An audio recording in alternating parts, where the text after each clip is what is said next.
Anyways, let's get going on this and we'll go for it.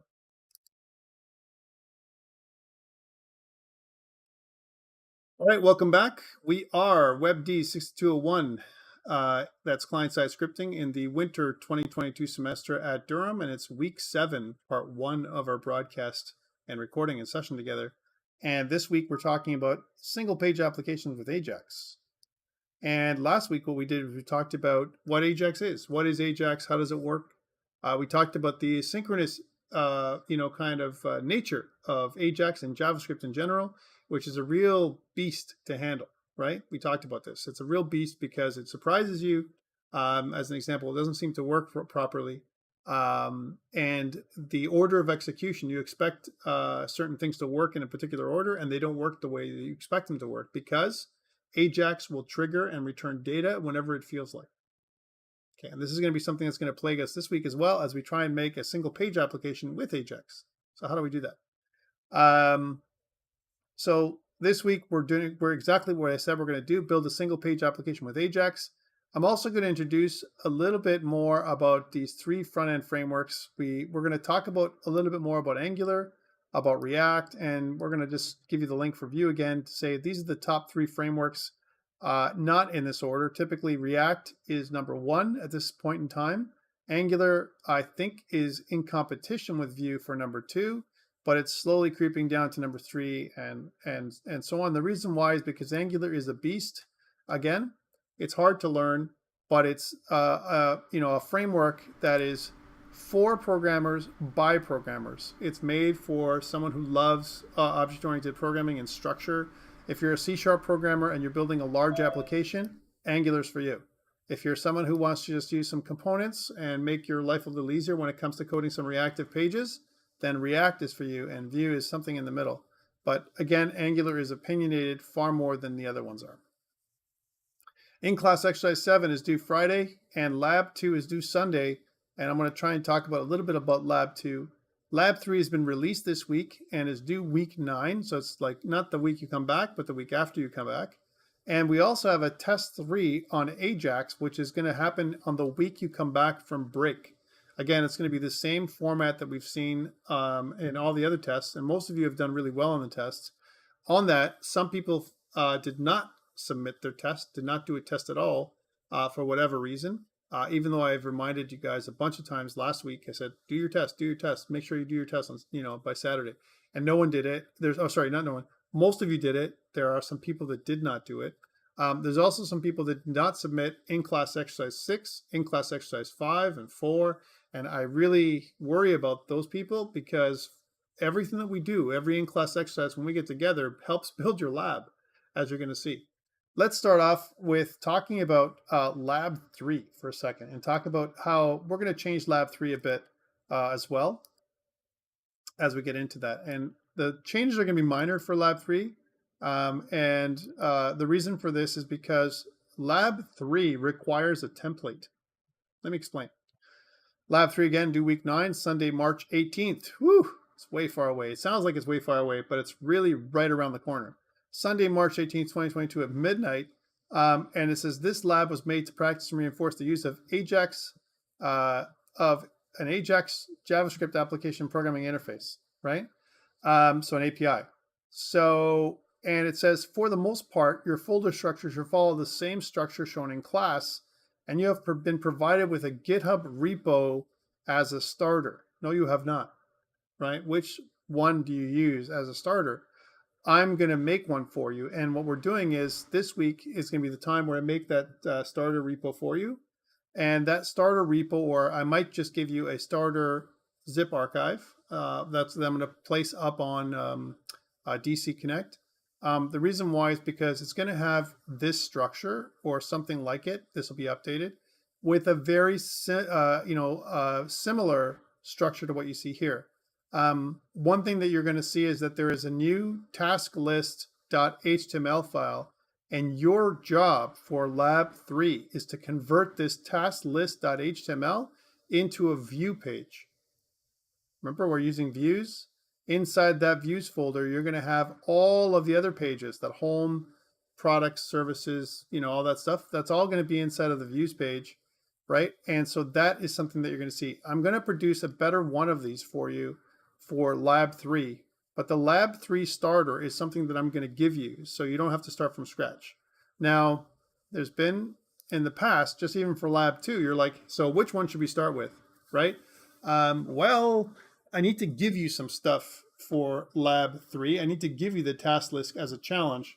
So you need to start with this one, right? But I don't have it yet because I want to build parts of it with you so that you understand how things are put together. Otherwise, Lab 3 will be very, very difficult for you to do, and I don't want that. So this is going to be changing. I'll give you an update very soon and tell you when it's all up. What the task list page is going to look like is something like this. And the task list page is going to basically allow you to add a task by clicking this plus button. You can edit a task or delete a task. That's what you'll be able to do with the task list as an example. And the task list page, one of the things you're going to do is convert the task list page to a content page. We're going to talk about that today. What is a content page? You're going to create a task list route. Again, some people call it route. We're going to add a new task list page to the routing table in the router.js file. You're like, what router.js file? We're going to make that today, right? And you're also going to have a task list callback function. And the task list callback function is going to be associated with the task list page, right? That presents functionality for the task list. So one of it is, it says the display task list function and the add new task function are going to be linked to the task list callback. Okay, so we're going to be talking about that. And notice that there is, it says a hint, see the active link callback function for examples on how to attach a callback to a page. I'll be doing that with you today. So again, 15 marks out of 100. This is a difficult thing to wrangle, but I'll be talking about how to do that. Task list security, similar to the contact list page, the task list page should only be available to the users that are logged in. Again, hint, think about the auth guard that we put in, the auth guard file that we put into the page. Task list nav link, whenever you're going to insert, when you're logged in, the task list nav link is going to be inserted between the login and the contact list link. Okay, so that's what's going to happen. And finally, documentation and share your files on GitHub and host your live site on a cloud provider of your choice, like normal, short video, and blah, blah, blah. All this is pretty much the exact same for the rest of the parts. So that is your Lab 3. It's all around how to convert a page into a content page, and there's some functionality around the task list on how to make it work. Okay, so that is your Lab 3 functionality. Again, that's due Sunday, March 18th. This will be updated, 100%. I will update this thing, and you'll also get an updated starter that you'll work with for this one at all.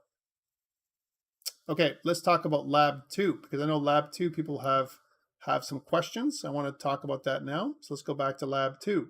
Lab 2 is due this Sunday. So hopefully, Eden, this will answer your question.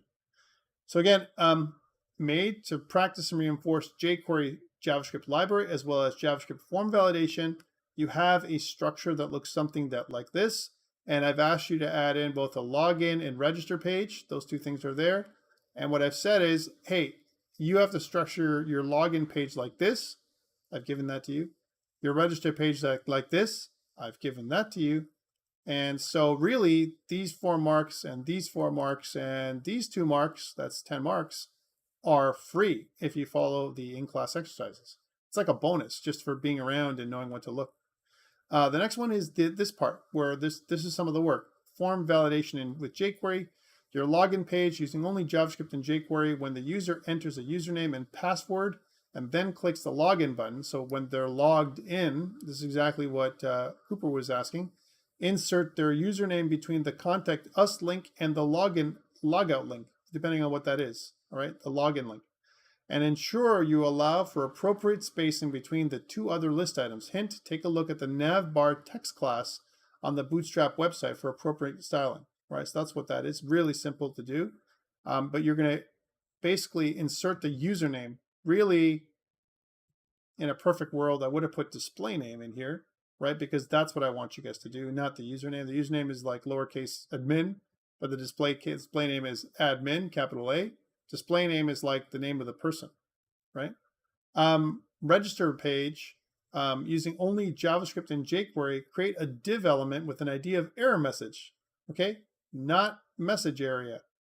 This is different, right? And the div element should be hidden and very similar to the message area that we've seen before.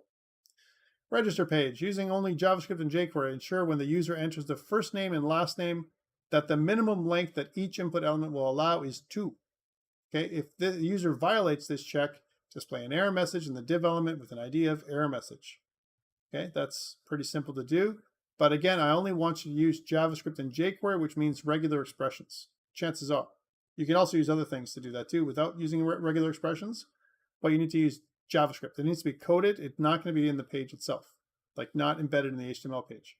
The other one is register page, using only JavaScript and jQuery. When the user enters their email address, ensure that the minimum length is 8 and that an @ symbol is present. Well, why is it 8? Because it's 2 followed by an @ symbol, that's 3, followed by at least a 2-character domain name, right? That's 5, followed by at least 2 more symbols. So worst case, it's 7, but it should really be 8, approximately, right? If the user violates this check, display an error message in the div element that with an ID of error message, right? So in other words, that's the div element that you're going to use. Register page, using only JavaScript and jQuery, ensure that when the user selects a password and enters it, both the password and confirmed password input elements, that it is the same string. So they match, the string matching here. Also, password should be at least 6 characters in length. Okay, so a couple of things I've asked you here. And then using only JavaScript and jQuery, when the user clicks on the register button, prevent the default form behavior, prevent default behavior. And then the next one is, so you get 5 marks for that. The user class, and Cooper said it, like it says name user in the same file, app.js, but above the IFI, okay? Well, what I've done is I've put it in a user file. So if you've been with me on in-class exercise, I think it was 5 or 6 last week, then you already have the user class inside of its own file. Leave it there, please. It's like 5 free marks for you if you follow it along in class exercise 6. And finally, the register page, using only JavaScript and jQuery, when the user button is clicked, create an instance of the user class. So user is equal to new user, and then display it in the console. Finally, clear the form. So I don't expect you guys to do 2 things. I don't expect you guys to save the user somewhere. It's not required. And why can't you? Because you cannot modify files with front-end JavaScript. Like actual files, like a JSON file, it's impossible. You can't modify that file, right? If you could modify actual files, that's a huge security hole for people who are, can have access to your stuff, all right? No, Cooper, it's got to be, so we can't add the div using HTML for the error message? Yes, you can. Yeah, you add the div inside the register page. It's going to be called div tag with an ID of error message, as opposed to message area. That's 2 different things.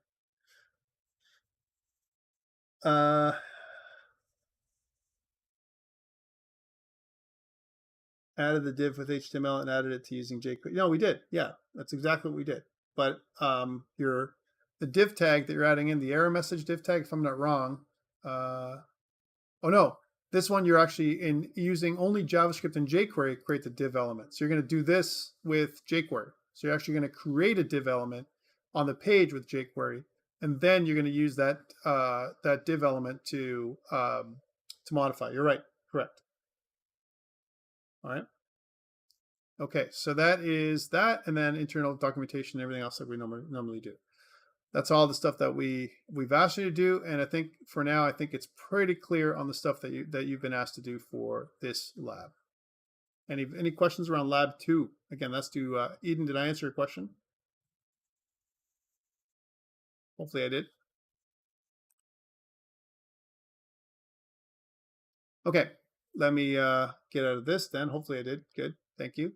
And let's get into the stuff that we're doing today. So again, we're sitting at week 7, so a bit of an admin for course admin right now.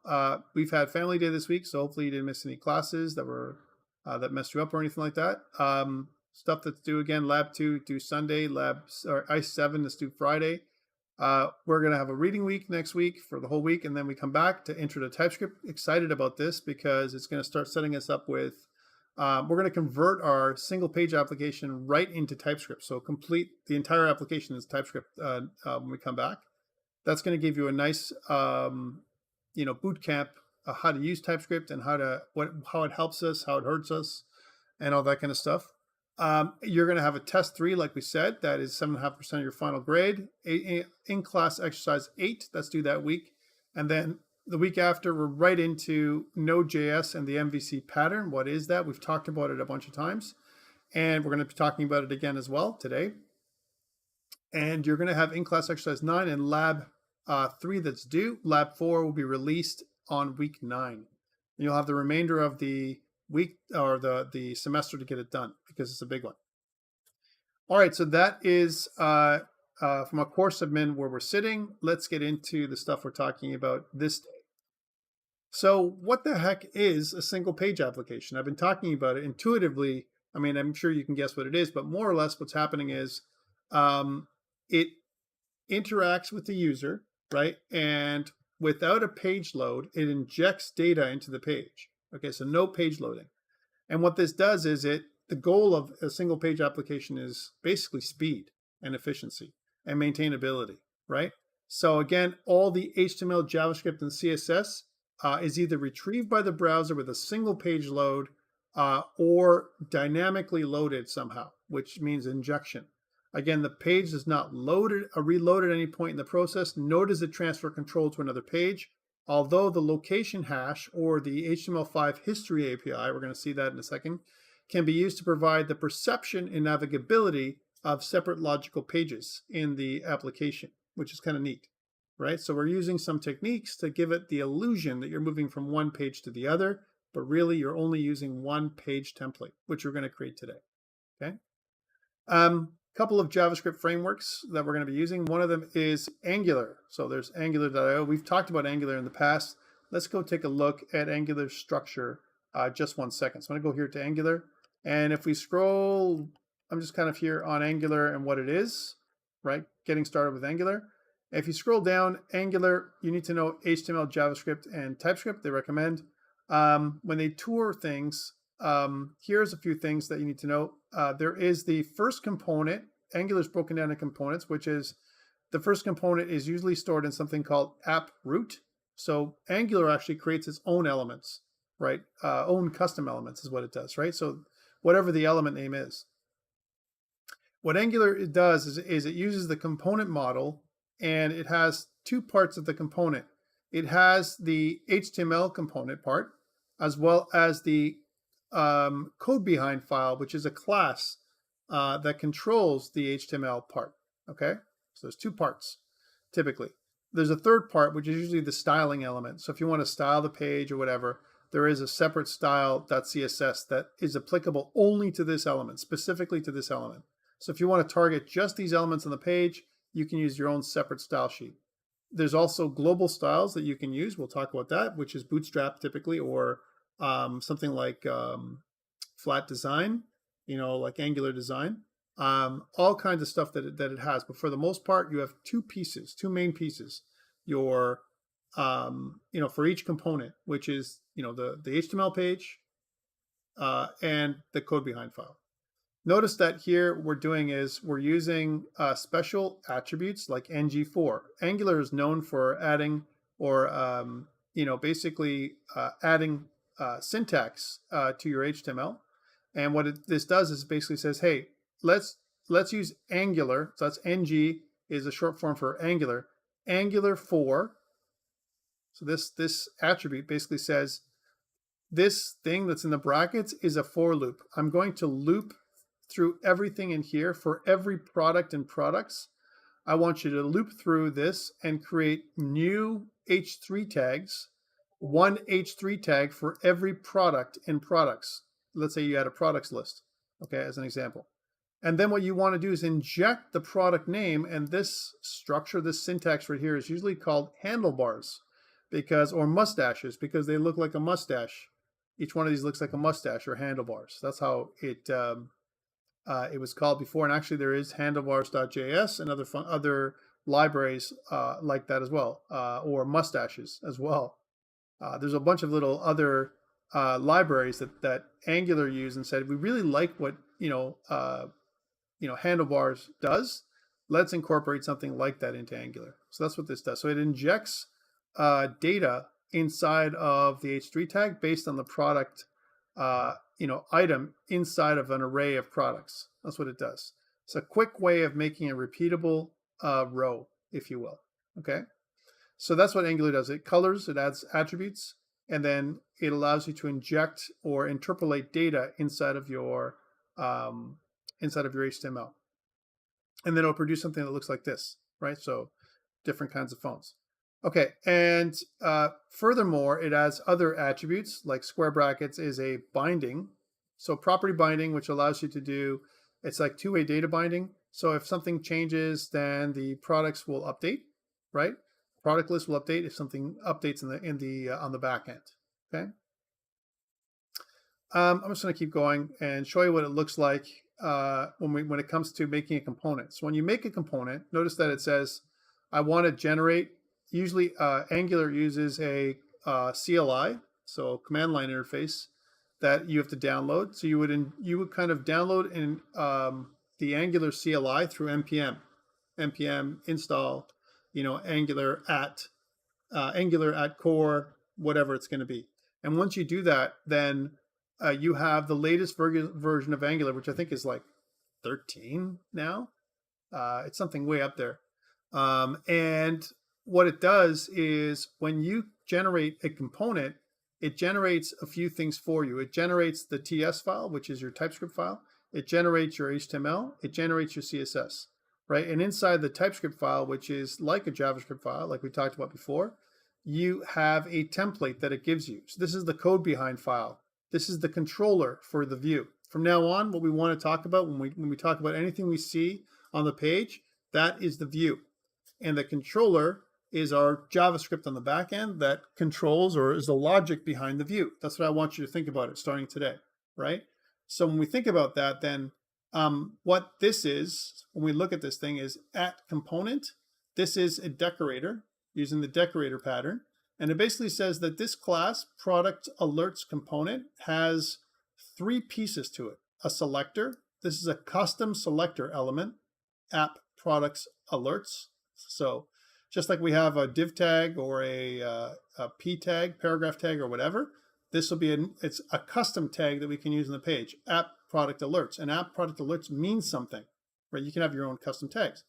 Template URL is the URL that we're going to have all of our HTML in. That's the HTML page. And then style URLs is an array of CSS files. We can have more than one that can affect that single page itself. So I'm going to have multiple CSS files that are, kind of layered in order for me to produce a nice layout, okay, which is pretty cool. So that is the decorator, and a decorator usually modifies a class. So here's a class. Notice that there's an export keyword, which means it's available outside of this component. We can export this class, and we can include it inside of a module. So again, very, very structured application. We have an import at the top where we import component, the component class, as well as onInit, that method, from Angular core. So Angular core is the namespace that we're using to create a new class called, in this case, product alerts component, which implements the onInit method and inherits from the Angular components class. That's what this does. And it automatically gives you a constructor function and an Angular onInit method, which is kind of like when this class is initialized, this thing triggers. It's almost like a start function. Okay, so that's what a component might look like. And you can take it further by adding additional components as an example. And then finally, it links into something that looks like a module. Here's a module where I can import the product alerts component into the module, and the module itself works like a manifest for the entire application. Guys, I'm not going to take it further than this. I can keep going, but the idea is that it's a structure, a kind of an application framework that is very opinionated. For Angular to work, you need to use all of Angular. It's all or nothing. Okay, you cannot use just one part of Angular to make it work. In comparison, if I look at React, let's take a look at React. So React, here's our getting started thing. We have a component. Here's also, it has a component. And there's two ways to look at it. The old way, when we used to use React, it looked like this, where we have a class, hello message, that extends the React component. So React would be the namespace, component would be the class. So again, hello message is a component, a React component. And then because it's a React component, there is a lifecycle function called render. And the render, what this does is it actually displays or the element, which is the div element, makes a new div element. That's what it does. It's a new component. And we pop in hello inside of the div element as a text content. And then next to that, we inject the properties name that comes from, from the calling render function. So again, when you look at this thing, it's like, what? It doesn't make any sense. And create element, if you think about what that is, that's using something called the, from a design pattern's perspective, it's using something called the factory method pattern. And the factory method pattern, we talked about design patterns earlier this semester when we talked about the observer pattern being how we use, how we do event handling for most things, most applications, right? So here's the factory method pattern. The factory method pattern basically creates a perfect instance of an object when we pass in, again, some parameters. And what it does is it returns an object back to us.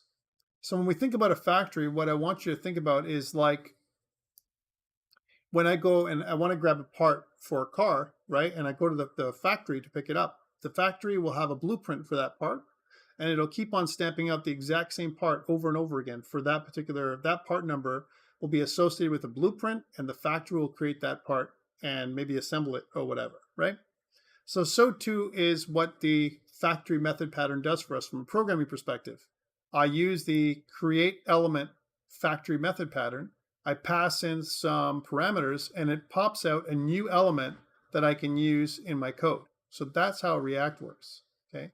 So this is the older way before we had JSX. Now we have JSX. JSX is like a very similar to an XML-like syntax. And what it does is it looks similar to HTML, but it's not. So it's almost like a template string. So I have in square brackets, so that's the return that I'm using, almost like a return object. I have a div tag, and inside the div tag, I have a hello, kind of text content. And then I'm using curly braces again, very similar to what Angular did, to inject the property name that I'm getting from the render function down here. Again, take a look at the difference. If you actually click onto it, you can see that's at reactjs.org. You can see what the difference JSX makes. Okay, so JSX is something that's compiled, and we convert JSX into something that looks like this, converts back to this. Okay, but we always use JSX because it's really simple to use. Okay, so very interesting the way it's been done. And one thing about React, you can use React for one page, and you can use React for every page. It's really up to you, right? And so that it's not opinionated or less opinionated than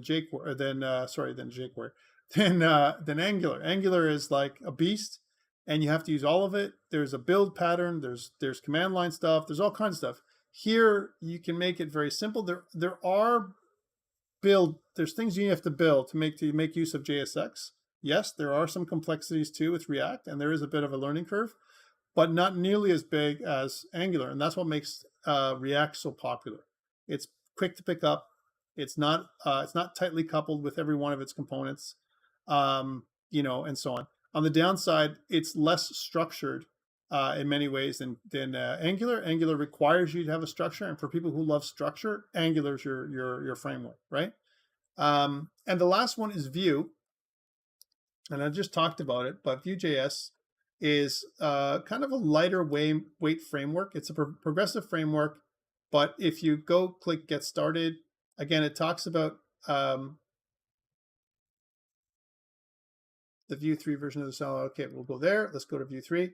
So Vue 3 is a new one. And notice it looks, again, they're trying to do very similar things. They're injecting code inside of an HTML file. That's what they're doing, right? So again, we import the create app from the Vue namespace.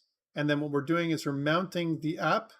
Mounting means we're kind of showing or rendering the app, very similar to what we've seen before in React. And in some ways, it's again, it's not as nearly as bad as Angular, but again, very, very popular framework. Again, not as popular as React, and I don't know if it's more popular than Angular or just the same, or on the same ranking.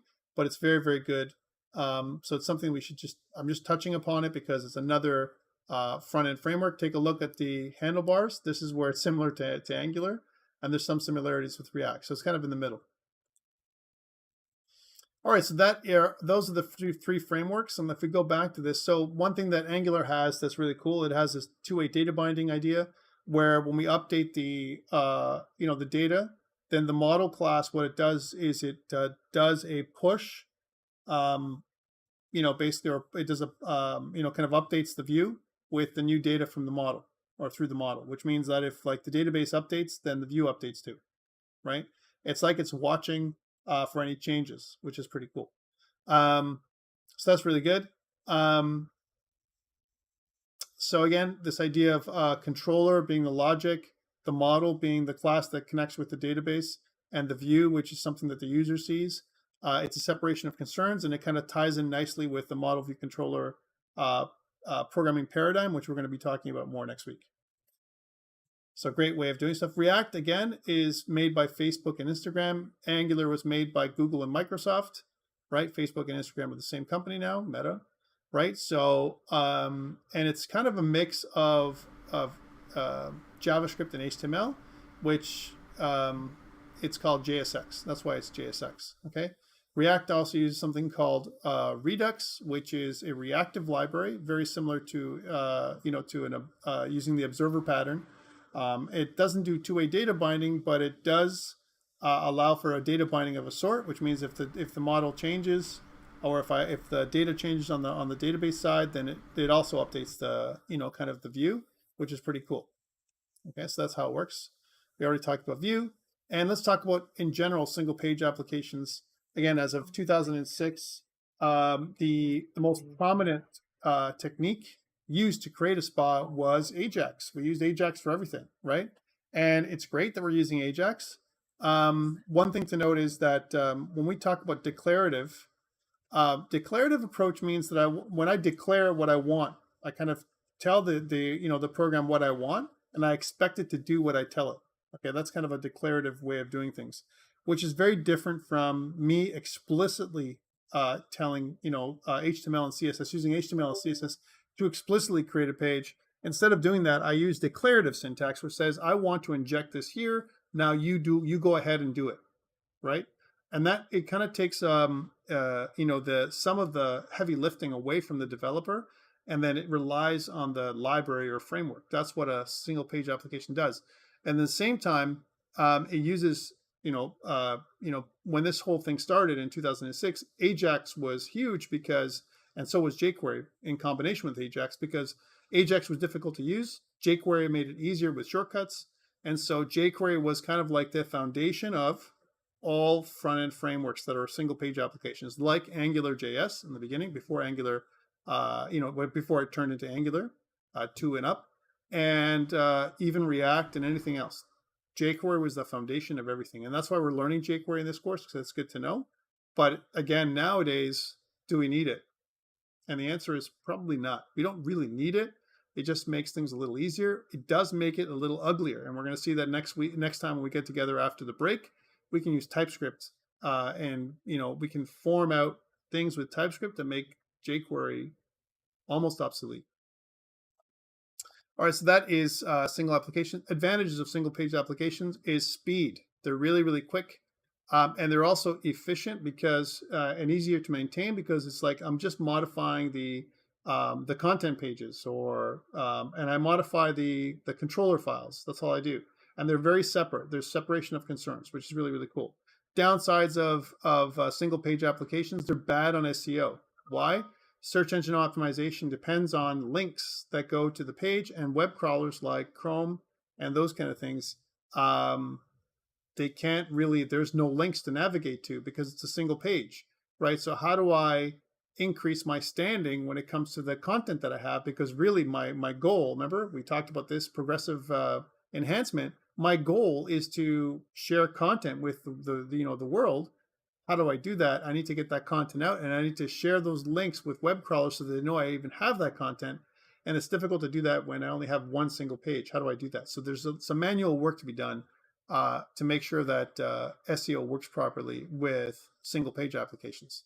So one of the things that is required is that SPAs, single page applications, require JavaScript in its active mode and users' browsers. So if you block JavaScript, or if you turn aspects of JavaScript off, you can do that, then they just won't function properly at all, which is basically, kind of, defeats the purpose, right? So this is where single page applications have a, kind of a downside.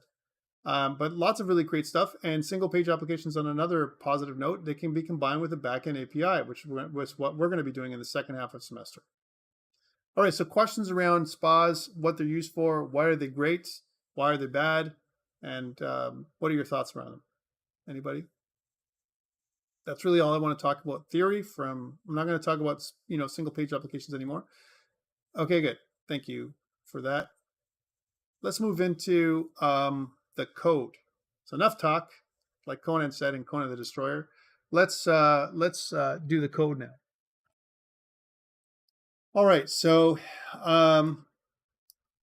let's go back. So in our where we left off on Friday of last week, we had, you guys are section 3, and in section 3, I'm going to bring up Visual Studio Code and drag in section 3. What we need to do is, like always, we need to pull section 3, down from GitHub. So git pull. That's what we want to do.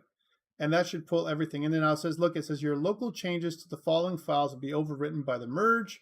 Please commit your changes or stash them before you merge. I'm going to do this happens sometimes if I fail to push, which I think we ran into. So I'm going to say git stash, which stashes local changes.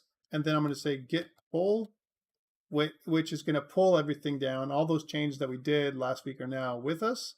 And that's great. So that's the first thing I want to do. The next thing is I want to make an in-class exercise 7. So going into section 3, I want to make a brand new folder. Wow. Which is in-class exercise 7. There we go. And then inside that, I want to copy all of this, and go back. Copy all of this minus the data, the node modules, and go into in-class exercise 7 and paste. Whew, there we go. Okay, I don't need this anymore. Well, I do. But now we can see that in-class exercise 7 has all this stuff. And what I want to do is I want to pull in class exercise 7, just this folder in here. And then I want to do a yarn install, which grabs all the stuff from the node modules folder. And then what I want to do is in my package.json, make sure that this says in-class exercise 7 and not something else. Okay, so save. Excellent. And what I want to do now is put this up on GitHub. So git git commit -m, and we'll say added or added project files for in-class exercise 7. And then git push, and we'll push that up. So now hopefully when we come in on Friday, I have all the files that we need. All right, this is a great start. And of course, like we always do, I want to do a light server to see where we're at. So light server, we had a bit of a problem I was talking about before. I'm just going to kind of clear some of these up now because I don't need any of this stuff anymore. And yeah, I don't need any of this. Let's get rid of all that. So we just have these 2 pages open. So one of the challenges I had for you guys was like, hey, something's not working. I was talking about this. I said like, your add contact doesn't work. And then you said, no, it works for me, I swear, right? For the ICE bug where we were using the key in the local storage where we should be using session storage. Well, no, it's actually here. So if I go to login, and notice that right now I asked you guys to, as a bonus, to not show your contact list at all. It should just not show at all if you're not logged in. So if I go admin and I go 1, 2, 3, 4, 5, 6, then if I click login, I can see my contact page and I can click add, right? I can click add, no problem. But the bug is here as well. So it's been here the whole time. And how this works is try and delete all this stuff. So there's nothing in the code at all. So if I delete Stephen Strange, Peter Parker, and Steve Rogers, let's just delete those. So delete, delete, and delete. And then now I try and go and add. I can't add it in. And the reason why I can't add it in is a piece of code. Remember I talked to you. I said, are you sure this is going to work? Is everything good? Well, everything was not good. Let me fix that bug right now. So the bug where it was for you, hopefully I was thinking that some of you might pick it up, but you didn't, because that means you didn't test things like I asked you guys to, right? If you're getting cannot get, remember, it's because light server is in the wrong folder. If you're not in class exercise 7, but rather if you're in section 3 or something else, like the containing folder, you need to be front facing. You have to have an index.html. That you can't have a folder in a folder. That's what causes you to get cannot get. All right. So remember, index.html must be there for your light server to work. All right. But going back, like I said, if we look at our app.js, the problem is in the code. So where is it? Well, if you look at your display contact list page, so we're going to scroll down there, which is right here. Notice what we're doing. We're saying if local storage length is greater than 0, then do all the stuff, including the add button. Huh? Wait a minute. That means that if my local storage has nothing in it, then we can't do an add button. And that's what the problem is. Let's take this out. Again, remember, this is jQuery. We're going to go outside of the if statement and put the add button in there, because regardless whether we have anything in local storage or not, we always want to be able to add an object, right? That's why this problem exists. Okay. Now, if I've saved this and go back and I click add contact, now we're good to go, and I can add in Dr. Stephen Strange. I should be able to do this with a contact number of 416-555-5550. Why not? And we'll say Dr. Strange at example.com. If we click add, we should be just functional like we did before. And now it works all the time. Okay, that's your bug that was there, that was sitting there the entire time. So that's this one. I'm just going to go and put this up on GitHub, and we'll say this is the bug fix. So we'll say git add dot git commit -m. We'll say fixed bug or add contact bug, git push. So none of you caught that, and so most of you, I think there's only a couple people, sorry, that were able to get that. They saw that as an issue when you put it up live. And remember I said, like, good luck putting it up live. There's some issues. Well, there's issues. This is the issue. I knew this was going to happen. And what I expect, guys, when you put your stuff up, check to see if our changes break anything else. Okay, that's what I want you to do from now on. So especially now after this week. This week, a good example is we're going to a single page application. I'm going to completely dismantle the way we've been doing things up until this point, right? Up until this point, what we've been doing is we've been switching on document title. That can't be anymore for a single page application because the document title is going to be the same. So this whole switcheroony thing that we've been using is garbaggio. It's not going to work, right? We got to figure out another way of doing it. The other thing is that our structure has got to change a little bit. What I want to do is produce a new folder. Let's make a new folder. We'll call this folder the views folder. Here's our views folder. And inside the views folder, right, what we want is 2 subfolders. Okay, let's make 2 subfolders. So again, new folder inside the views folder. We're going to call one folder components. And again, clicking back on the views folder, again, I'm going to right click and add new folder. We're going to make another folder called content. Okay. Some people may argue that we should make this component, not components, because the way you read it is content views, component views, and so on. Okay, so components and content is here. You could, if we were to keep consistent, then this should be contents with an S. Notice it's different than this content up here. Okay, so view, components, view, content. Okay, and inside my content, we're going to put all the content pages inside my component. Things like the header.html, that should be here now, right? That should be a component view, which is my header. Okay, that's the header.html. And remember, header, we can't do this anymore in the header, index, products, services, all the stuff. This is not possible anymore. And the reason for this is because there is no products.html. It's only the index page that we're going to. So instead of this, for now, let's just put in a hashtag. So that's not going to take us anywhere. So we'll take that hashtag and we'll just copy it and paste it here, here, here. What the heck? Hashtag. And weird. What the heck? I don't understand. I'm just going to do it manually. Somehow my copy paste just fails to work. Look at that. But there shouldn't be anything is what I'm saying, right? So just put a hashtag with all this. Even in the navbar brand, there should be a hashtag for now. Because really, we're not going anywhere, right? We're not actually physically transporting anywhere else other than this same page. So for now, this is where we start. We're going to modify these today afterwards. So number one.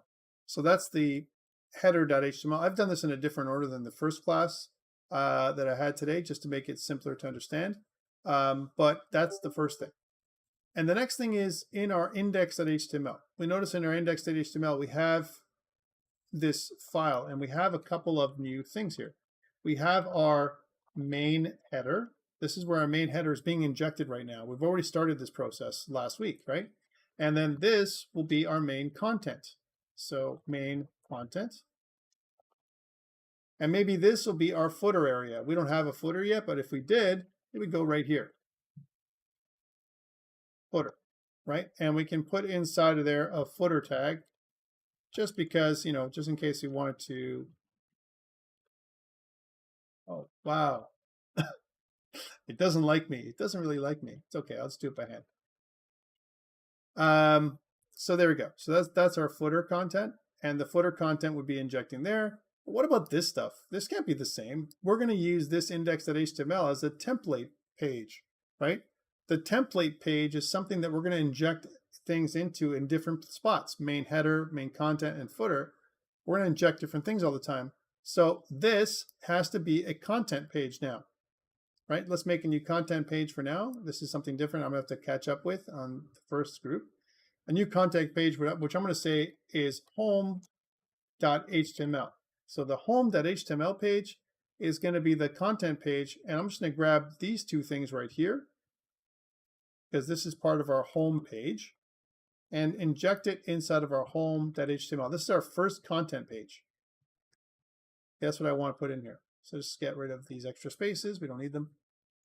And then inside of my index.html, we have nothing. We just have an empty main like this. And that's what our template page should look like right now, just like this. Okay, so nothing. It just has a script at the bottom. We have some sections of CSS at the top. We're going to have other things in here, and that's it. So let's put that up on GitHub. So again, we're going to say that git add dot git commit -m. We'll say we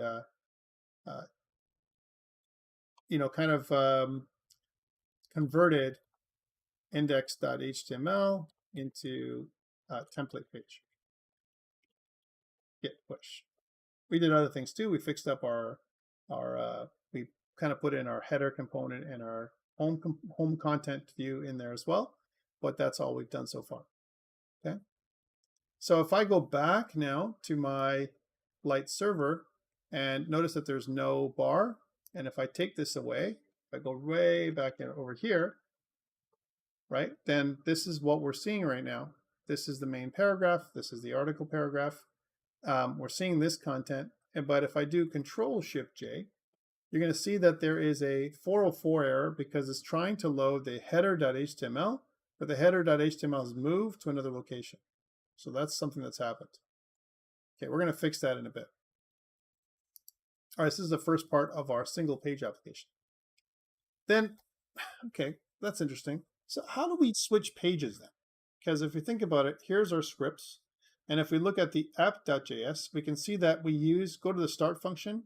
And in the start function, we use the document.title right now to switch between views. We can't do that anymore, right? In fact, what we need to do is get information about our view from the user. So when the user, as an example, goes to the top and says something like, I want to see my home page, then I should be able to load my home page for the user. That's what we should be able to do. So /home would be the home page. /about, as an example, not about HTML, just about. /about will be the about page. How do I take what the user gives me and display what I'm going to do down there, right? What it is routing. I need to change the routing of my content to inject the content based on the route that the user puts up here, or how we navigate up here with the nav bar. Whether the user enters it by hand or whether I put it in myself, right? It's going to take me to the content that I'm looking for. So in order for me to do this, I need a router, some kind of way of routing around. And this is the first class we're going to create now. So in the scripts folder, let's make a brand new class, right, as an example. So new file, and we'll call it the router.js file. And we followed this pattern before where we said that we want to put the router in the core, kind of namespace. So we're going to call this function. We're going to pass in core namespace. We're going to call anything that curly braces we're going to use. So this is our iffy. We've seen this function structure before. And then inside of the the parentheses, we're going to pass in core, or if core is not equal to anything, if it's empty, we're going to make it a empty object. That's what core is going to be, okay? Inside here, we're going to make a brand new class, right, called router. And the router class is something that I'm going to attach to the core namespace. And remember how this works. Router never existed in the core namespace, but when I assign it, I create it. JavaScript rule. There it is, class router. When I assign it, I create it, and now I'm ready to code. In my class router, what do I want? I want some public properties. I'm kind of scaffolding it out with a little bit of pseudocode. I want a constructor function. I want some public methods. And I also want some public override methods, right? And that's how I want to structure the router class. The router class, some goals of the router class. I want an active link. I want to keep track of what the active link is that I'm currently on. I also want to keep track of my routing table. I want to create a routing table where the router class keeps track of an array of strings that I can use to route around, right? So let's start with my constructor function. So my constructor function is going to be constructor. And my constructor function is going to say this dot active link. And my active link is going to start off as nothing, right? So kind of an empty string. For some people, it's like, wait, active link? Wait, there is no active link. When you assign it, you create it. Okay, that's the thing to go back to. So there is no active link, but we want to make some public properties for this. Let's do it. So we're going to say that we're going to make a getter and setter. That's what public properties are. Getters and setters, right? For our private instance variables. In JavaScript, you don't have private anything, but we can make it, give it the appearance of that. So we can say that we can get let's just use the next line. Get active link, where if you think about what the active link is, you're going to return this dot m underscore active link. And you're going to be like, wait, active link, we don't have this. But when you return it, or when you assign it, you create it. And let's do the same thing with set active link, remember, where we pass in the link. And we're going to say something like this dot m underscore active link is equal to link. But again, you can see that link is nothing, right? It doesn't compute. Let's make link into something. Even link here is nothing. Look, it says string, but it's not anything there or there. Why? Let's document it. So the way documentation works is if you use document this, and we say something like, okay, so what is active link? Really what we're returning, we can say at returns. That's a thing. By the way, if you put at with your documentation, it pulls up a bunch of stuff. Author, callback, a bunch of stuff. And what we want is returns, at returns. And what does it return? Well, it returns a string, right? Okay, that's nice. Let's get rid of some of these. We don't need to be basically to say anything, just this. And let's do the same thing for my setter, right? So again, we don't need to do anything here. It returns void, right? But we also have a param. So if I start typing param, so if I say at param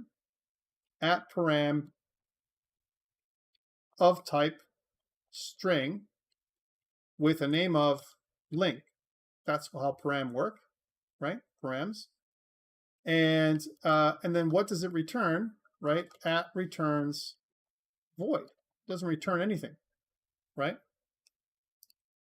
So if I do this, returns void, but the string that I get in, the link is a string. If I go over link now, right, it's going to start giving me information. It says that link is a string, right? And if I hover over this, it's going to say, okay, router active link, it returns a string. It's a property now. You can see that, right? And if I hover over this, it's a property. It's a string. You can see that that's the case. That's where it is, which is pretty cool. And down in here, it's also a string. And notice it connects to the params. Why do I want to do this? Because now that active link is seen as a string, it's really cool. It gives me that information. Okay. Now this is at returns. We probably don't need to return void because here it's a setter, because we really only care about what it returns, which it returns a string. Okay. Public methods. Let's talk about these public methods. Public methods, I want to be able to add a root. I want to do stuff with roots. Some people call them routes. Some people call them roots. Potato, right? And at the end of the day, it means the same thing. It's basically paths to our content. That's what it is, right? So I want to have an add method. The add method is going to add a root or route. And what this is going to be is we're going to add the root to a routing table. So .m underscore routing table, right? We are going to push, and we're going to push to an array the route or root. But this doesn't compute. If I hover over routing table, doesn't make sense. If I go to push, doesn't make sense. Root doesn't make sense. Let's code it by using some documentation. So if I go to document this, notice it says at param root would be a string, okay? And I'm going to return at return. Again, if you do at by itself, it'll give you the, kind of the comments, at returns. And I'm going to return void. We're not going to return anything from the add method, right? At returns void. And we can say that this method, let's give some code here, adds a new route to the routing table. Okay, that's what it is. We don't have a routing table, but now we do, because we've added a route to it, which is a string. Push is a string method, but routing table doesn't compute. Let's make routing table compute by making another function called add table. So again, it'll be add table. If you really want to be a stickler, you can call it add routing table. It's up to you. But we're going to say routing table is what we're going to add in. And we got to think about what it does. It returns void again. So again, if I do some documentation, document this, we can say that this method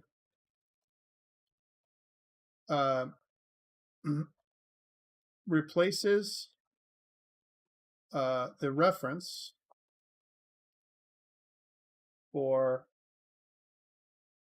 the routing table with a new one, right? And another note would be, note, routes should begin with a / character. Okay, so that's kind of a note we can put in there.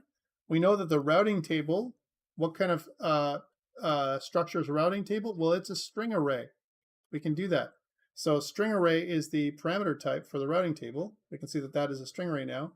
And instead of at member of, we can say at returns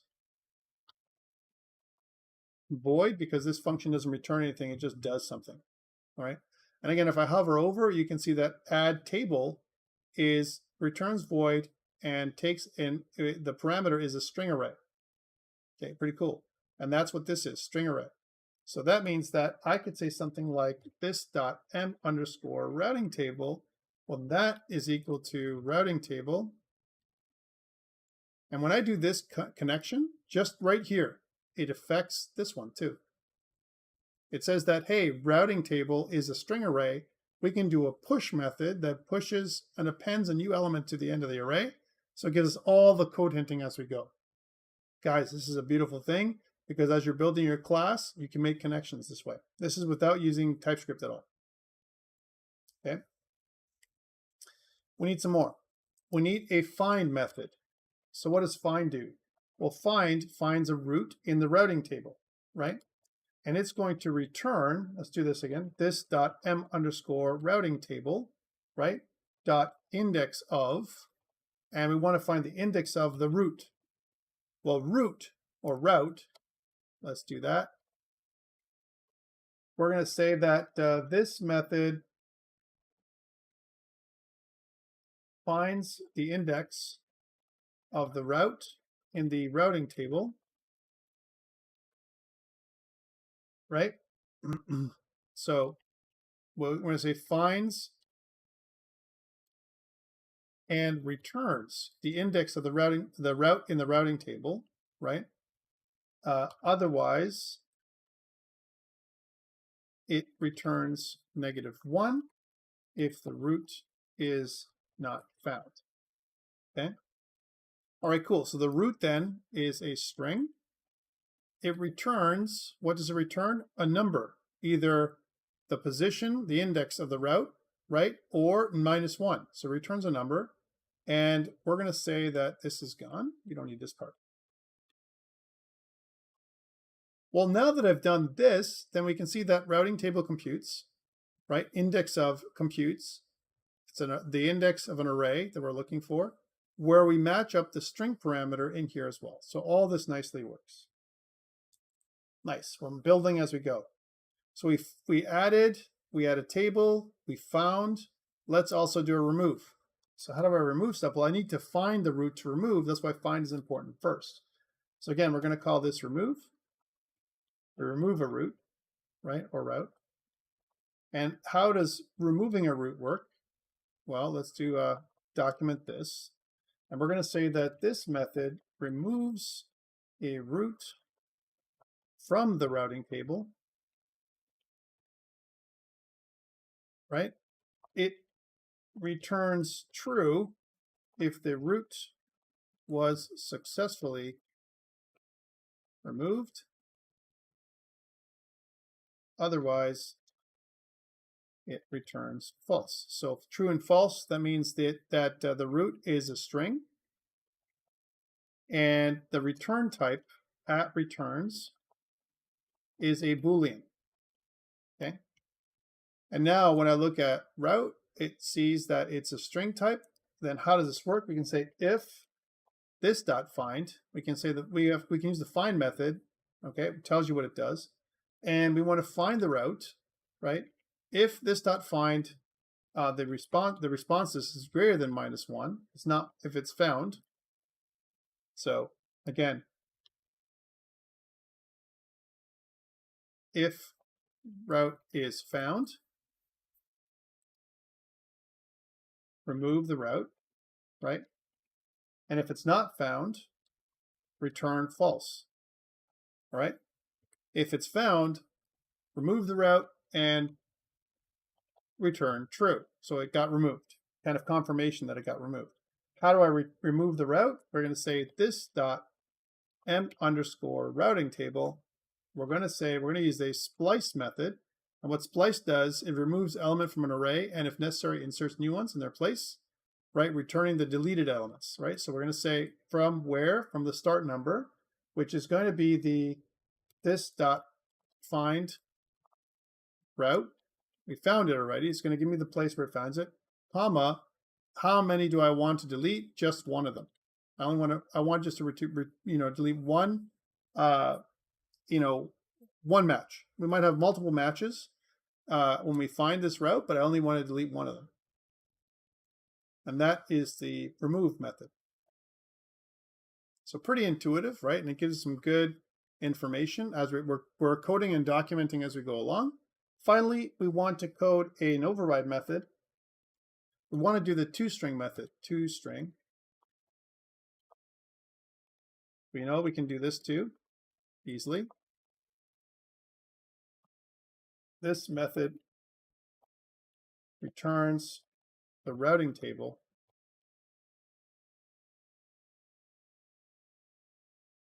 in a comma separated string, right? So again, what this returns is @returns, and we're going to say this returns a string type. And we can also say we want to decorate this with an @override to say that this overrides our toString method. So this method not only returns the routing table, but we can also say that this method overrides the built-in toString method and returns the routing table, and we'll say returns the routing table in a comma separated string format. How about that? Okay, so how does this look? Return this dot m underscore routing table dot toString. So it uses the toString method that's built in for the routing table, which is an array. The array just prints out a comma separated list. And instead of us calling this dot m underscore routing table dot toString, we just call the toString method of the router, and it returns the routing table. And that is my router, my friends. That is how we're going to do it. Okay, so we're setting up a router, and it does all these little functions. It manages two main things, the routing table and the active link. Those are the two things it has. Okay, and one thing we can also do before we put this up on GitHub is we can also document the constructor function. The way that works is we just say that it's a constructor. So we can do that. So it says it creates an instance of the router, right, of router. We know that. It also, we can say that it is put an @constructor. It can do that too. So we kind of mentioning that this is a constructor function. That's all it is. And if it had parameters, we can put those parameters in here as well. All right, so that is the router class. Let's put that up on GitHub. So clear git add dot git commit -m, and we'll say added router class.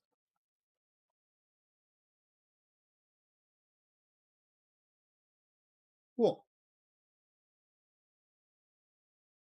Questions around this router class stuff? I know we went for a while there, but I wanted to talk about it with you because I want you to understand what I'm doing.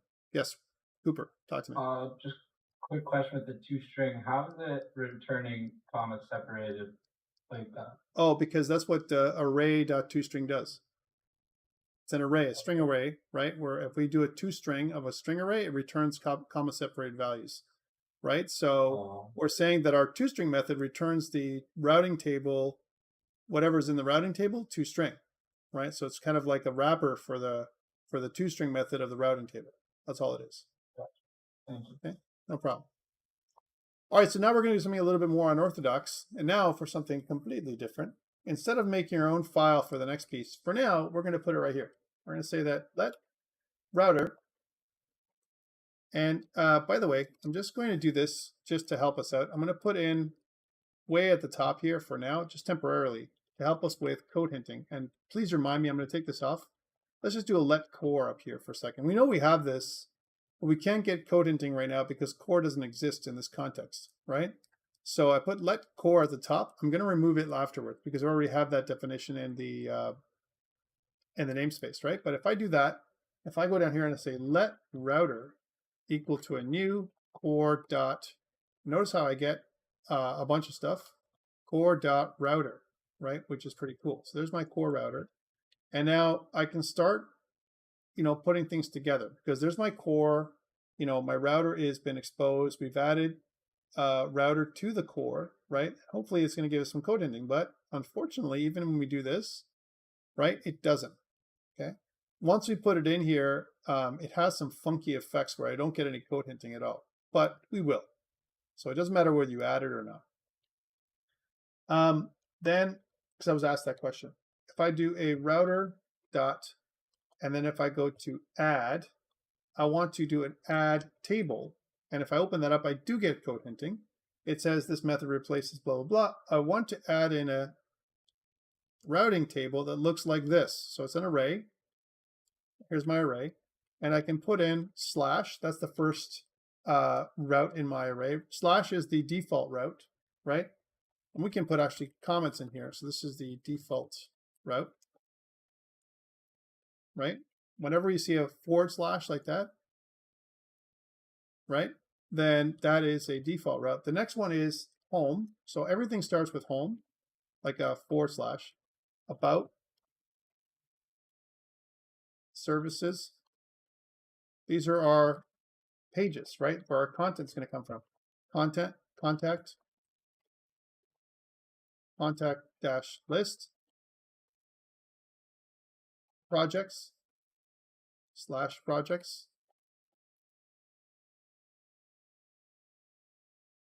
slash register, slash login, slash edit,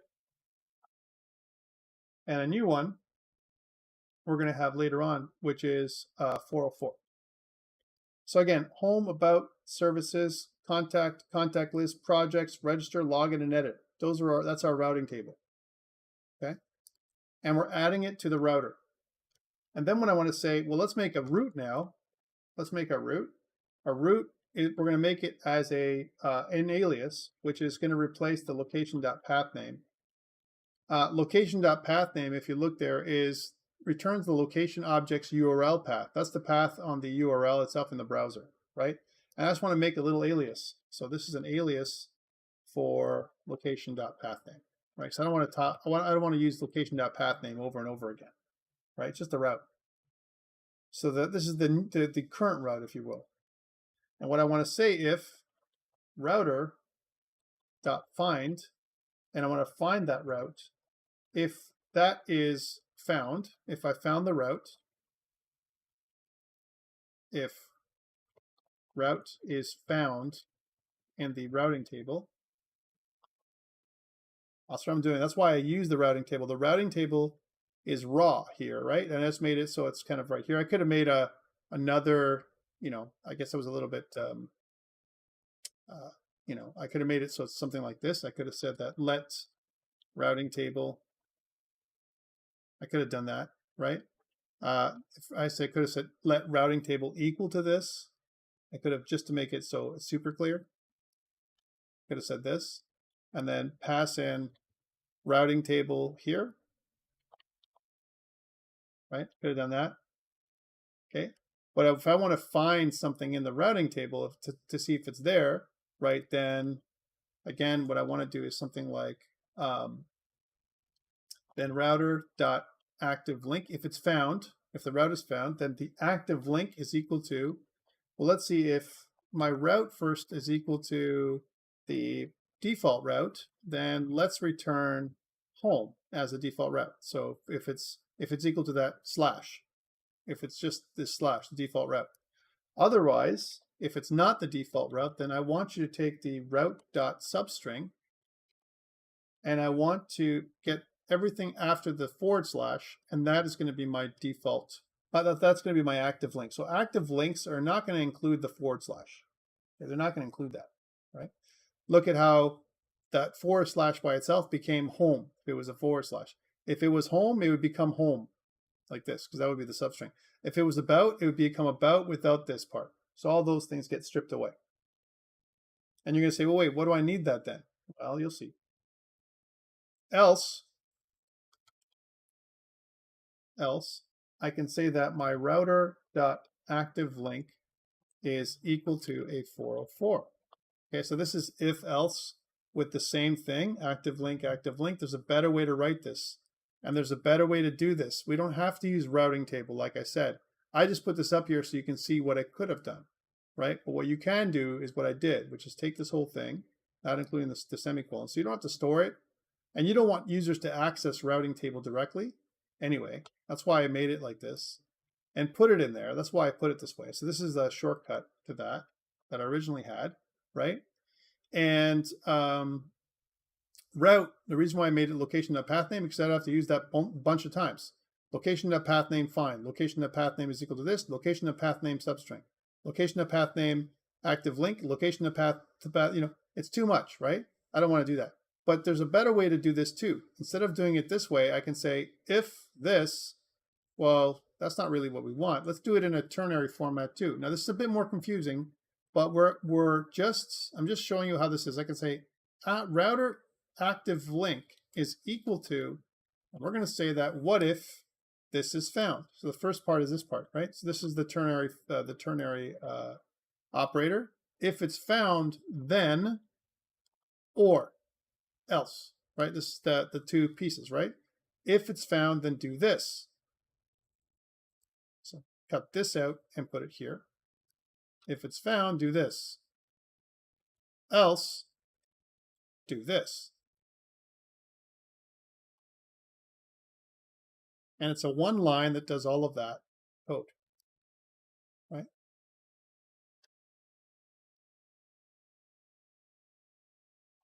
And that is more confusing. As an example, products. Yeah, I know. It's products, not projects. It's okay. You get the idea, because we have products down here, projects up here. It's fine. I'll make it projects. But notice how this is like one big line and there's a bunch of question marks. Well, you always separate it like this. You say this part here is all one part, right? Remember what you can do, right? Remember that this part here produces an output. It's either going to produce, right? It's either going to produce the router active link, right? As an example, it's either going to be this. So this is saying, okay, router.find, then find the root. And then if the root is found, we don't need this part anymore. We can reduce this to go here, right? We can say that if the root is found, then, okay, what if the root is this? Then return this, otherwise return this. So this is what this ternary operator does. So a bunch of question marks, but basically says, hey, if it's true, then do this. Okay, well, if this is true, then do this. Assign this one, return this one to this. If this is false, then return this one as an example, route.substring, return that one to this. And if this whole thing is false, then return 404 to this. Okay, a little bit confusing, but it's a one-liner that does everything. Okay, that's what router active link does. And again, if you have questions around this, it's using the ternary operator twice, a nested ternary operator. Okay, so this is the way it's going to be. We've done this. We're going to say going over here, git add dot, git commit -m, and we're going to say updated the router.js.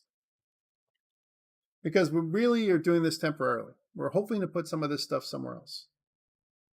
All right, cool. Next question for you is, where the heck should I put my router.js? If I go back to my index.html, where should I put it in my index.html? What are your thoughts?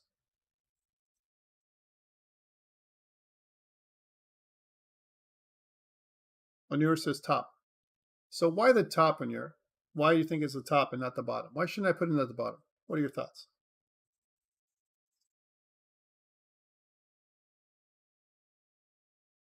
It's a good choice, but why?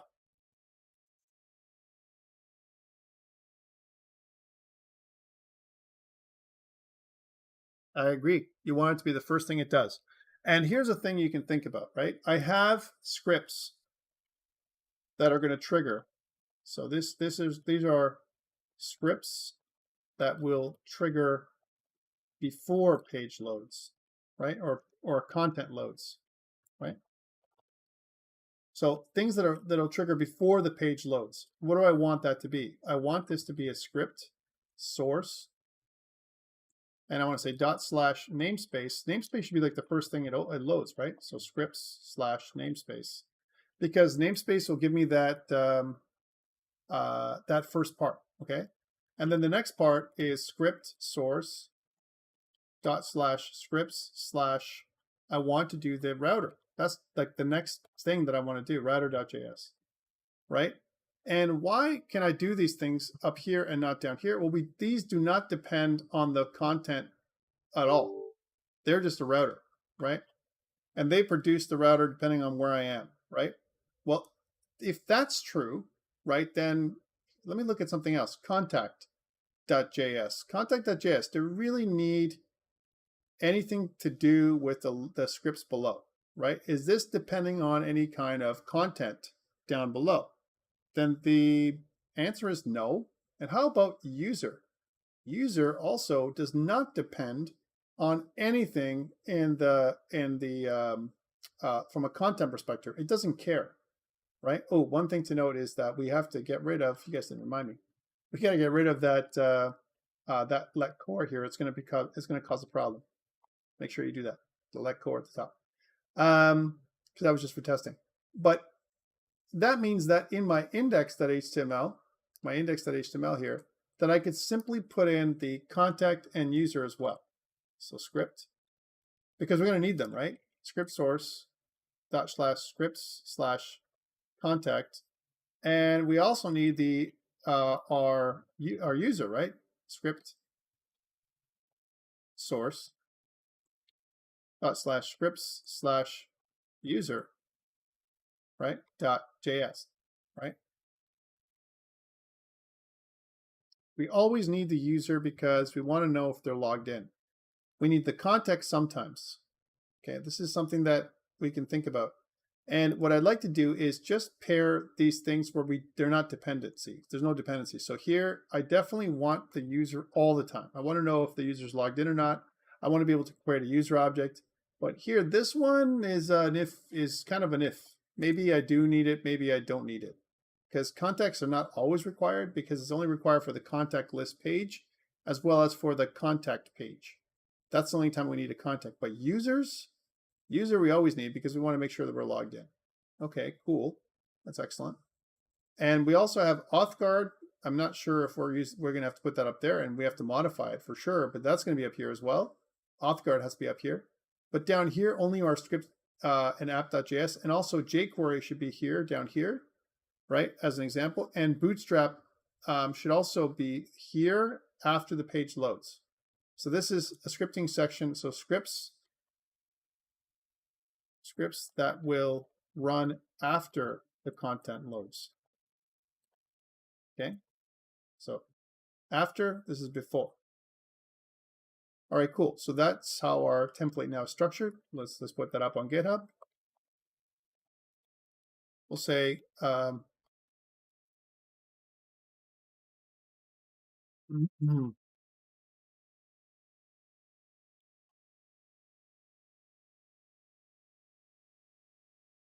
Restructure template scripts, git push. All right, so far that's what we're thinking. Okay, we're thinking about how it's going to be aligned. That's our template. That's awesome.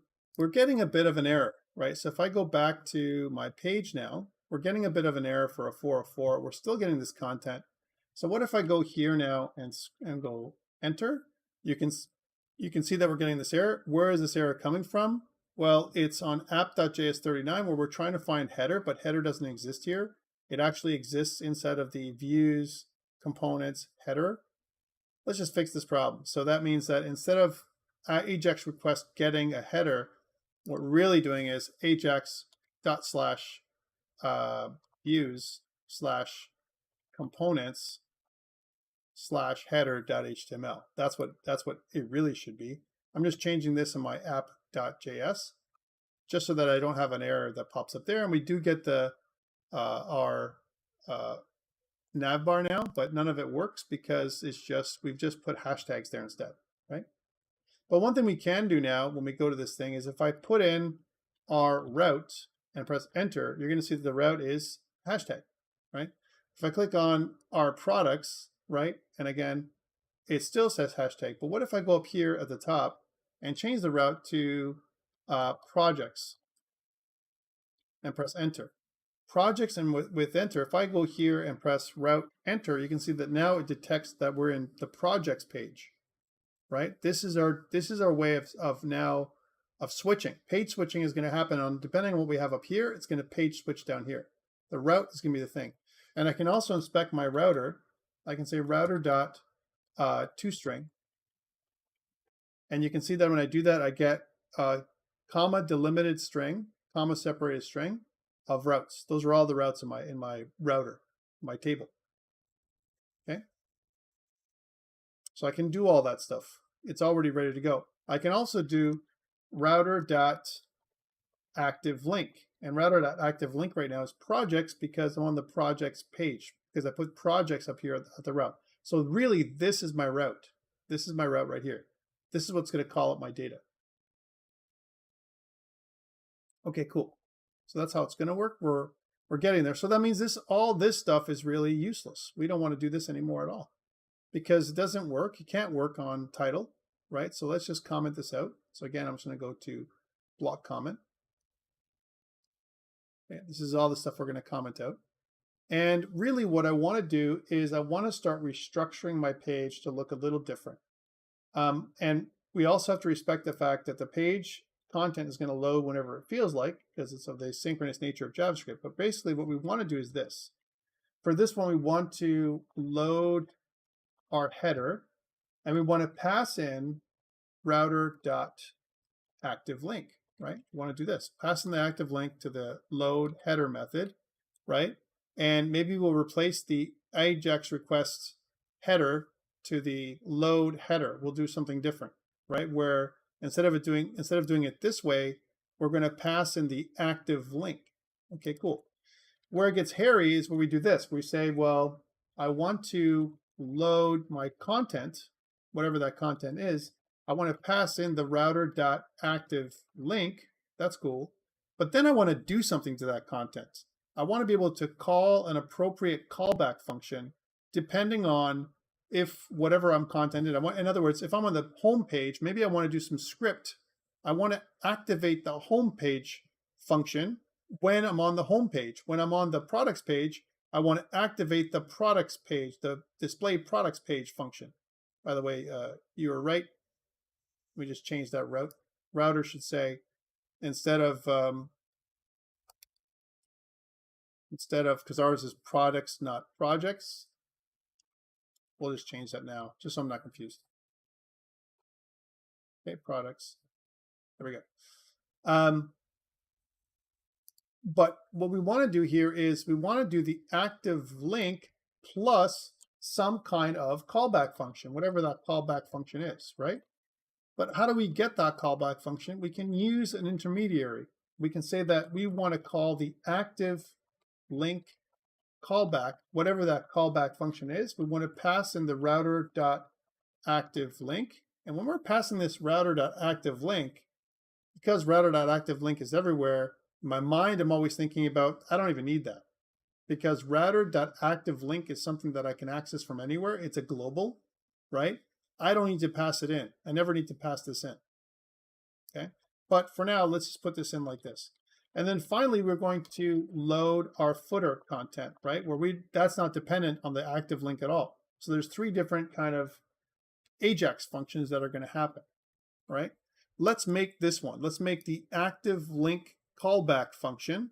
This active link callback function, I want to make it now by going here. So this is going to be here, function, right? Where we're going to call this the active link callback function. And this is going to be the active link, whatever that is, right? The active link. So how is this going to be structured? Well, let's define it. So we'll say this is going to be, the active link is going to be a string. We know that, right? And well, it's also going to return something, right? At returns, it's going to return a function as a return, because this is going to return the function callback that we're going to pass into the load content function in order for it to know which callback function to use, okay? Because we have a bunch of callbacks right here. Like, for example, display register page. We have a display login. These are all functions, callbacks that do things on the pages. We want to continue to do these things on the pages, right? That's what we want to do, okay? So one is we load the content, and after the content is loaded, then we call the active callback function. And it has to happen in that order, because we cannot perform the callback function code until the content is loaded. So cause an issue, right? So that's what this is. Okay, then how do we format this? We'll do a switch case again, but this time we'll switch on active link, whatever that active link is. And again, what we can do is you can say case home, then I want to return the display home page, right? Case about, I want to return the display about page. Case products,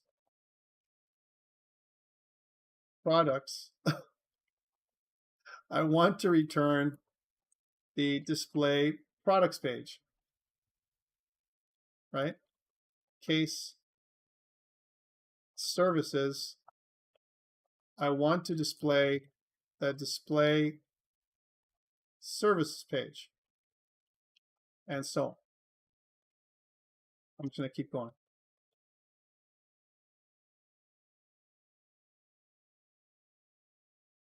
And you're going to say, wait a minute, why are we doing this? Because some of you may not get why we're doing this, right? Think about it for a second. I go to the link. After I start loading the content is loaded. And now I want to do something. I don't know when the content is going to be loaded. So because I don't know, I've got to indicate when the content is finished loading. Well, there's nothing easier than just saying, okay, well, when the content finishes loading, call this thing, right? I don't want to create an event for this, although I could, a custom event. Instead of doing that, I'd rather just trigger the code that's related to the content by using a callback function that's related to it. Display login page.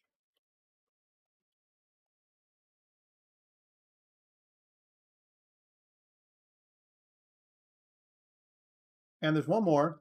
What about if it's a 404? We never had that before. Then we want to return display 404 page, which we don't have yet, which I'm going to make right now, just underneath here. So we're going to say a new function that's display the, oh, that's funky. Some of them have lower cases and some of them have uppercase. We're going to fix that. Display 404 page.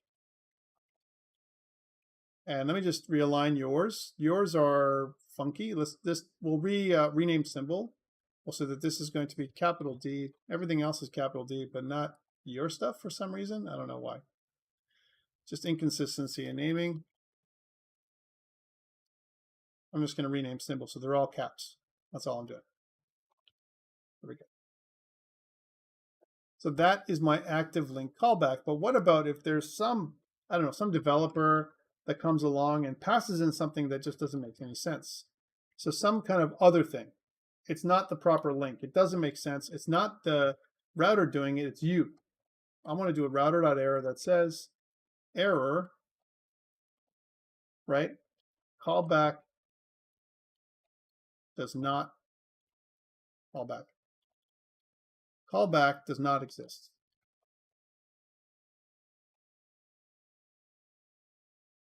And we're going to set up, we're going to add in the active link, right? Whatever that active link is, because that active link is going to be inbound, right? And you're giving me something that just doesn't exist somehow. You're passing in something that doesn't exist. Again, we might be able to get rid of this if we assume that, notice I said assume, that the active link is in the global namespace. Okay. So that's where we're going. Active link callback, and that's going to be kind of putting in right in there. We don't have the load content function, and we don't have the load footer function. That should be kind of near up and above where everything else is. So way up here, where we have our load header, we're going to modify this.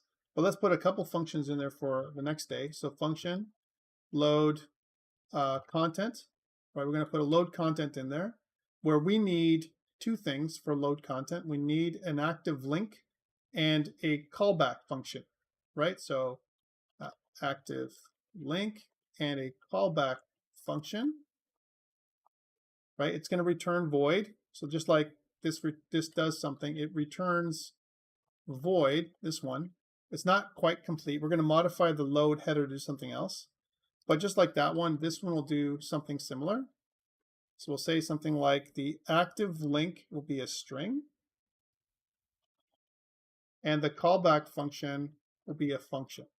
So we need to have those in there. And I'll define this later. And then again, at returns void. It's not going to return anything. We could make it return like a true or false if you want to, like a Boolean, to tell you that everything worked, right? We can test it that way. And then we have another one, function load footer, and that one there doesn't do anything other than load the footer.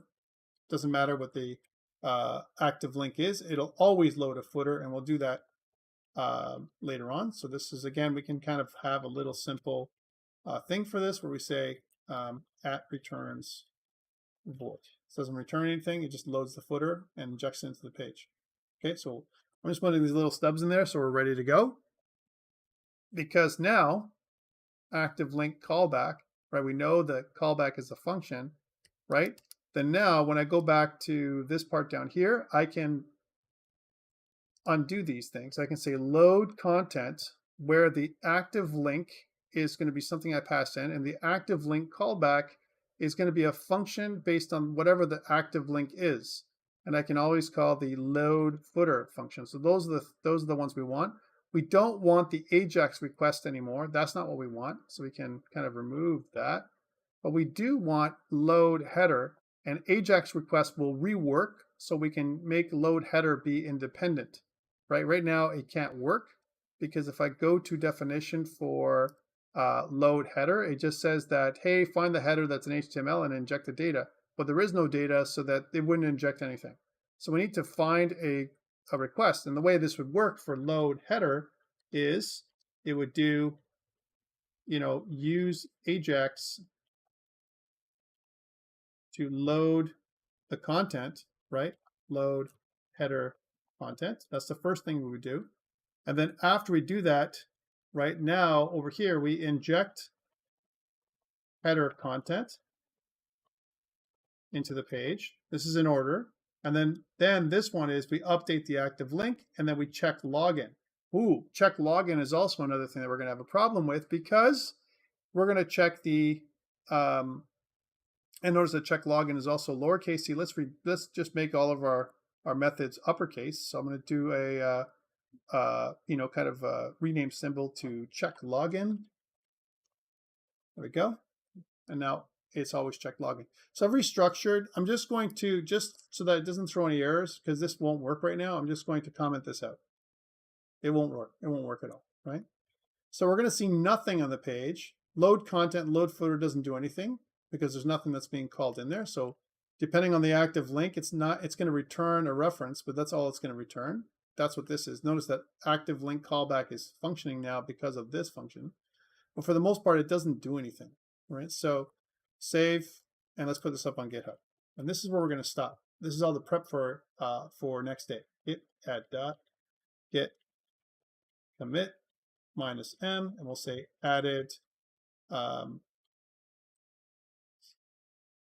several helper functions in app.js. This is all the stuff that we need for next day to get going. There's more. There's way more than this, but we're going to get going on this. Yes. It won't let me. Okay, you got it. Good.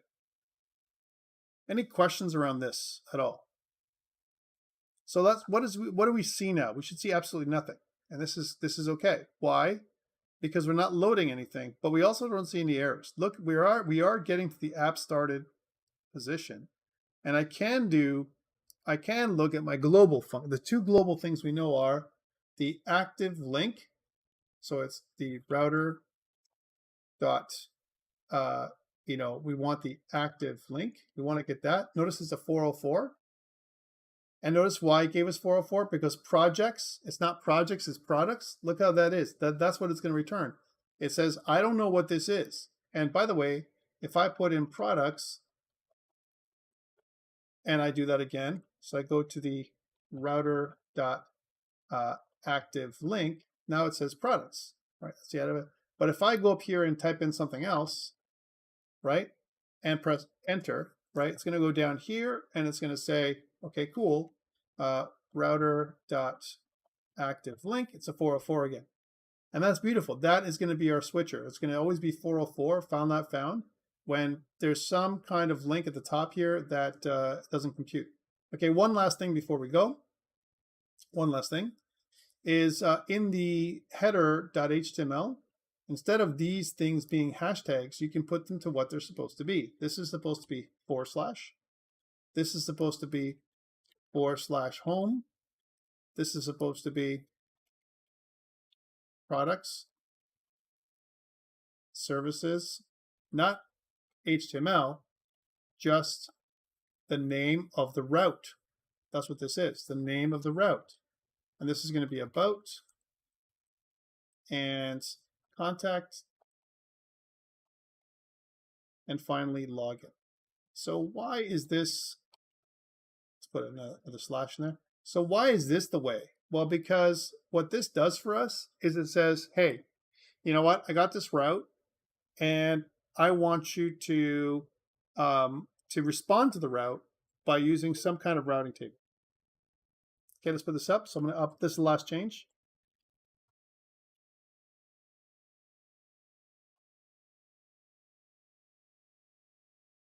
We'll say added routes to header. Hit push, and we're good to go. Make sense? So that is everything now. That's truly everything we need for next day to get going. What are your thoughts, guys? Good, bad, ugly? How are you finding this one so far? That was a lot, but I know it's a lot. Definitely good. Okay, because whoever thought of this is smart. Like, how long has this been the way to like route websites compared to what we had prior? Well, you know, again, you got to think about that. Single page applications are the thing. We don't normally make our own. I'm doing it with you so you understand the back end. Like you understand what's happening to some degree with Ajax for Angular or React or Vue or your own. You can make your own framework. This is what we're doing. We're making our own front-end framework, right? And the way to do that is we can use local storage, session storage. We can use these routing tables and everything else.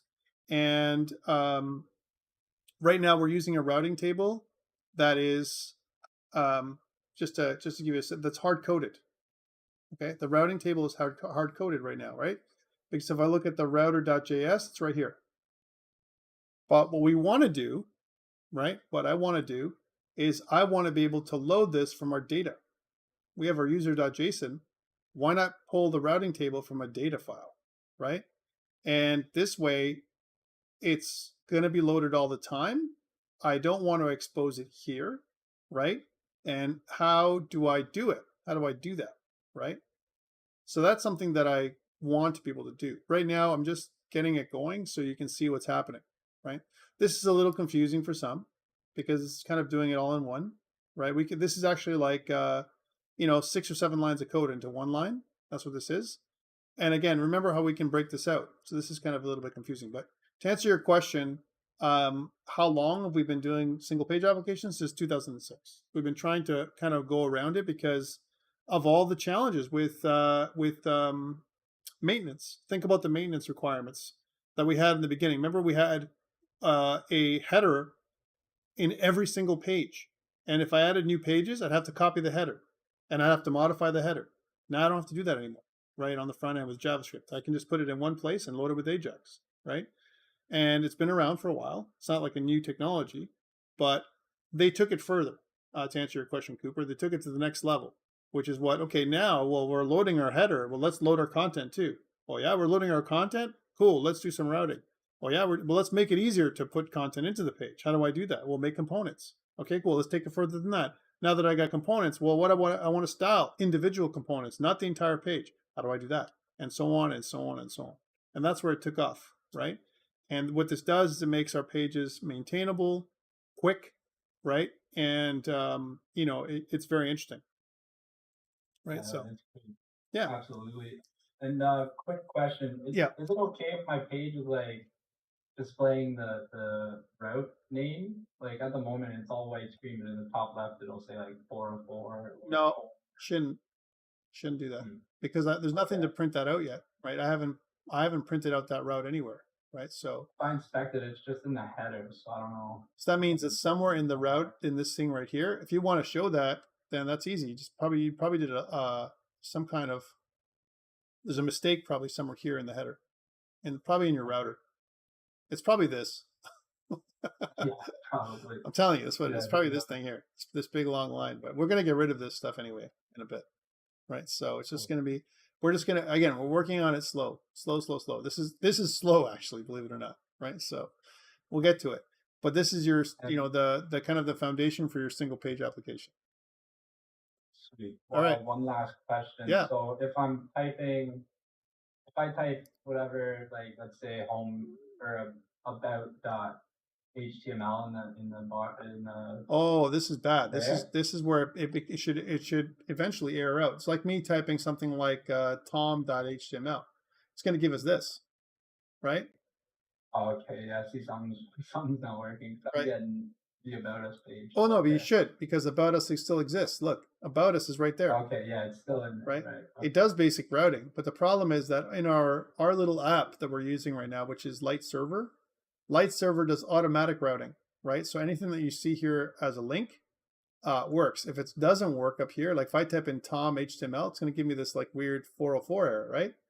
But what we should do is we should redirect it. So when it says cannot get, up at the top here, it's going to be, okay, where I'm here, I've added in a link that doesn't exist. So when it says cannot get, we should reroute, and we should output the page that shows the 404 page, right? Because that's what the router active link is right now, 404, right? So if it's a 404 page, what we can do is we can intercept this thing up here where we say, okay, well, if it's something that doesn't exist, if it's a 404 page, if the active link is a 404, then reroute. And what we can do is we can have a separate page, right, which is down in here, where the 404 page lives down in here, and then we'll reroute to that page. So there'll be the other page, the other template that we'll use. There'll be the index template, and there'll be the error template. And that error template is the thing that's going to display errors on the page when someone puts in something that doesn't exist. Right? So, again, lots of work to do, but we're getting there. Okay. So besides that thing in the top left, like I just tried changing the router. You don't have any idea what that would be? No. I'm injecting I'm displaying the header somehow. Yeah. And I'm just putting that You're doing. route. But look at this. Refuse to execute inline script because it violates the following content security policy. Default source self. What the heck is this, right? Well, let's go to HTML line 7, right? And it says that in line 7 of the body, right, it says there's a script. And this is the, whatchamacallit, the browser sync thing that it's trying to do. That's what this is. This is being injected by our little light server, right? So that's what that is. But otherwise, yeah, you shouldn't see anything up here. You should be completely blank. Like if you go here to the hashtag, like, or the / like this, it should be just blank, like this. And if you're not getting this, then like if I go here now, you can see that that is home, right? If you're not getting this, then it's something else. You've just go through the script. I would consider taking a look at the stuff that's here and making sure that yours looks like mine. So what are you doing for you to have something that's out in this place, right? Because that means that there's somewhere that is broken in your router probably in your router.js. And the way to do that, Cooper, just take this out. Like just remove it and see what you get. Do you still get that? Yep. So that must be in there. It's in your router.js, right? So then we go to the router.js and then start thinking about it. Where is it? It's somewhere in here. And then remove all this stuff. Are you still getting it? If you are, it's somewhere down in here, right? Right. Make sense? Absolutely. It's probably one of these. Okay. It's probably this line right here. I bet you any money. Yeah, the bottom bit. Here, let me just I'll copy paste that in there. Am I getting an uncaught reference error? No. No. I'm not getting any of that. Load footer is not defined. Oh yeah, well I put it in, remember? So load footer, right? If I go to definition, I actually put in an empty function, load footer. Did you do that? If you didn't, then it's going to have, yeah, that could be it too. Mistyped it. All right, guys, that's it for today. Thank you so much for sticking around so late. Looking forward to seeing you guys on Friday. Friday looks to be pretty snowy, but I'm going to be in anyway because I know that section 1 has a test that day. I'm not sure if you guys have the same test, but they're physically going to be in class, so therefore I do. So I'll be there anyway. All right, guys, good luck, and I'll see you guys on Friday. I'll stop posting on YouTube now. No problem. Thank you. Take care.